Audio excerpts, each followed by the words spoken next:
E olha só, a Câmara dos Deputados deve votar ainda hoje a PEC que amplia a blindagem a parlamentares na Justiça. Quem está acompanhando isso de perto é a Vitória Bel, está lá no Congresso Nacional, tem detalhes a respeito disso, como é que está o movimento por aí, a expectativa é que saia hoje mesmo? Vitória Bel, boa noite, bem-vinda. Boa noite, Kobayashi. Boa noite a todos que nos acompanham. A expectativa é que seja aprovado hoje, desde que o presidente da Câmara, Hugo Motta, consiga contabilizar os votos favoráveis a essa proposta, porque deputados do Centrão já estão avaliando que está apertado os votos favoráveis para a proposta de emenda à Constituição que prevê essa proteção a parlamentares contra processos judiciais. Nesse momento, eles estão tentando encerrar a discussão do primeiro turno da proposta, para que justamente se inicie a votação de fato, o encaminhamento dos partidos e a votação em primeiro turno.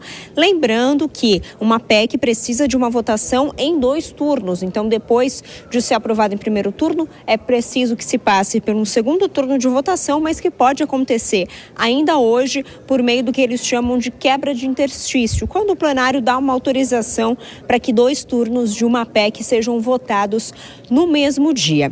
Agora, essa proposta de emenda à Constituição, a gente destaca aqui que ela principalmente traz como peça central a autorização dos plenários da Câmara e do Senado para que processos contra parlamentares sejam abertos no Supremo Tribunal Federal. Então, os processos contra os parlamentares continuam no STF, não existe mais aquela possibilidade de fim do foro privilegiado, porém, os plenários têm que autorizar esses processos a serem abertos. Como também a Dora Kramer já destacou em outras vezes aqui no Jornal Jovem Pan, isso retorna a um pouco ao que era o texto da Constituição original de 1988, em que os parlamentares tinham que autorizar processos a serem abertos no STF. Só que esse texto vai além, porque para autorizar esses processos a serem abertos, o voto a partir de agora pode ser secreto.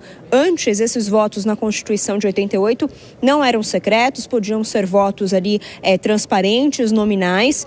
E outro item também que vai além da Constituição de 88 é que o texto relatado pelo deputado Cláudio Cajado, do PP, inclui a possibilidade de abertura de medidas cautelares também no Supremo Tribunal Federal. Hoje não existe essa previsão, abrindo uma possibilidade para que medidas cautelares contra parlamentares sejam feitas na primeira instância ou na segunda instância. Agora, de acordo com esse texto, as medidas também teriam que ser feitas apenas no STF. Outro ponto que também vai além do texto da Constituição de 88 é a inclusão dos presidentes de partidos no rol desses beneficiados por essa medida portanto, de autorização prévia dos plenários para que os processos sejam abertos no Supremo Tribunal Federal. Além disso, o texto também prevê que prisões em flagrante só possam acontecer no caso de crimes inafiançáveis e, mesmo assim, os plenários das 2 casas teriam que analisar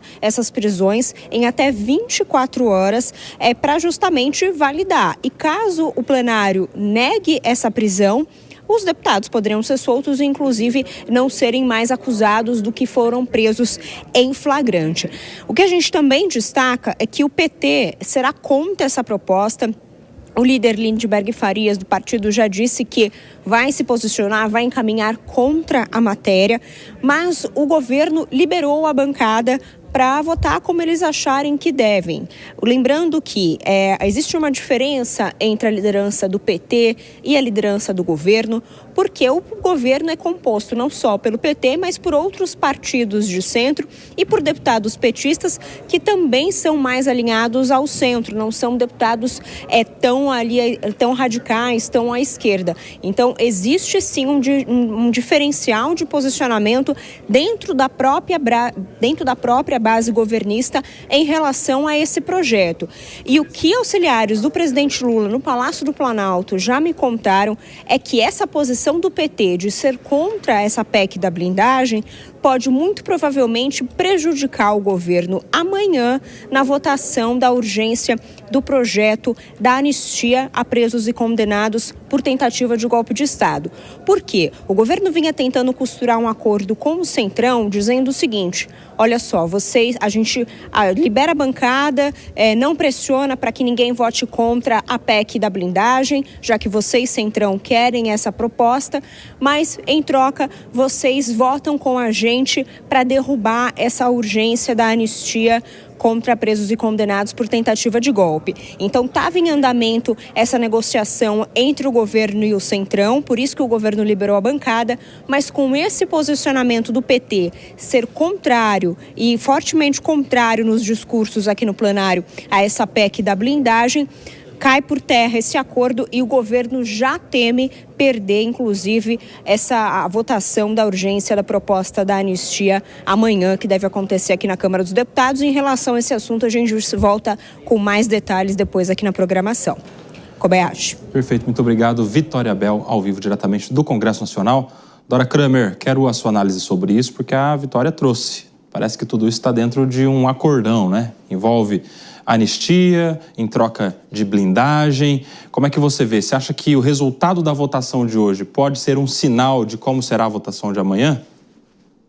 Olha, se anistia virar moeda de troca, realmente confirma o que eu já estava pensando. A Câmara está mandando às favas o decoro. Dane-se, porque esse texto, esse novo texto, porque aquele texto antes, acho que tinha 2 semanas, lembra que não conseguiu ser votado e tal, ele foi modificado. E ele é um exemplo de como o que é pior, o que é ruim pode ficar pior ainda, porque ele ficou muito pior. Agora tem 2 retrocessos. Antes tinha um retrocesso, que é essa volta da necessidade de autorização do Congresso. Isso argumentou num discurso na abertura o presidente da Câmara, vamos retomar o texto constitucional. Mas em 2001, o próprio Congresso derrubou esse texto constitucional e derrubou essa autorização. Muito bem. Agora, volta-se a isso. O outro retrocesso é o voto secreto. Gente, 2013, faz 12 anos, o Congresso acabou com o voto secreto. A votação foi por unanimidade. 342 votos, se eu não me engano, a votação unanimidade. Quem estava presente decidiu derrubar o voto secreto. Aí, os deputados vêm e, contra melhorias que foram feitas pelo próprio Congresso, ressuscitam coisas que tinham sido enterradas. Para quê? Para dar respostas ao STF, para blindar os deputados, para tornar a Câmara um esconderijo, de repente, de criminosos, que aí se veem deputados eleitos parlamentares ficam protegidos.